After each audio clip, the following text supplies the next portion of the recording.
একটি সুষ্ঠু এবং অংশগ্রহণমূলক নির্বাচনে ভূমিধস বিজয়ের মাধ্যমে সরকার গঠন করতে যাচ্ছে বিএনপি। তবে জয়ের পর কোনো ধরনের আনন্দ মিছিল বা উৎসব করছেন না বিএনপি বিজয়ী প্রার্থীরা। এদিকে নতুন সরকারের কাছে ভালো কিছুর প্রত্যাশা রাজশাহী বিভাগের মানুষের। দীর্ঘ 18 বছর পর ভোটাধিকার প্রয়োগের সুযোগ পেয়ে উচ্ছ্বসিত নাগরিকরা এবার উন্নয়নের দাবি তুলেছেন জোরালোভাবে। সহকর্মীদের তথ্য ও ছবিতে প্রতিবেদন। বিএনপির ঘাঁটি হিসেবে খ্যাত উত্তরের অবহেলিত জনপদ নাটোরের 4টি আসনে বিপুল ভোটে জয়ী হয়েছেন বিএনপি প্রার্থীরা। সাধারণ মানুষ চান এবার যেন নাটোরের প্রতি অবহেলা না করে সুনজর দেন তারেক রহমান। আর বিএনপি প্রার্থীরা ভোটারদের দেয়া ওয়াদা পূরণ করতে চান। বিপুল ভোটের মাধ্যমে তাদের রায় দিয়েছে। আমি আশা করি তাদের সে রায় আমরা সম্মান প্রদর্শন করে আমরা তাদের আশাটা পূরণ করব। দলীয় নির্দেশনা থাকায় জয়ের পর কোনো ধরনের আনন্দ মিছিল ও উৎসব করছেন না রাজশাহীর বিএনপির বিজয়ী প্রার্থীরা। ভালো মানের রডের থেকেও 12% অধিক শক্তিশালী। আকিজ ইস্পাত, কমিটেড টু কোয়ালিটি।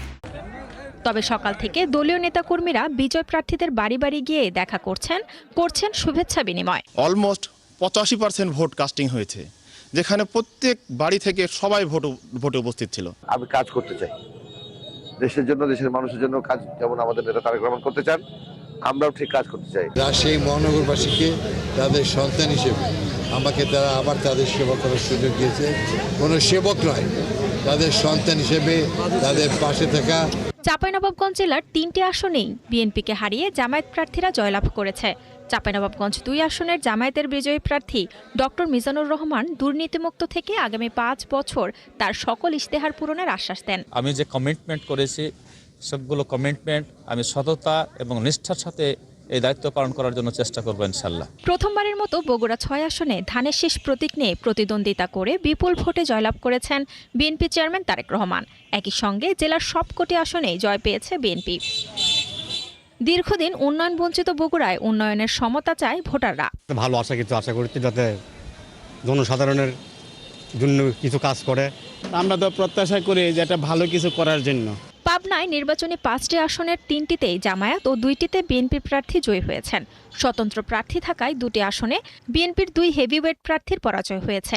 ভোটারদের প্রত্যাশা নির্বাচনে বিজয়ী প্রার্থীরা তাদের দেয়া প্রতিশ্রুতি বাস্তবায়ন করবেন। শান্তিপূর্ণ নির্বাচন এটি ইতিপূর্বে খুব একটা হয়নি বললেই চলে। নির্বাচনী পরবর্তী যে প্রতিশ্রুতিগুলি রাজনীতিবিদরা আমাদেরকে দিয়েছিলেন, যেমন পাবনার উন্নয়ন, রাস্তাঘাট, ট্রেন লাইন, বিভিন্ন যাতায়াত ব্যবস্থা, এইগুলো যদি বাস্তবায়ন করে তাহলে জনগণ সবাই খুশি থাকবে।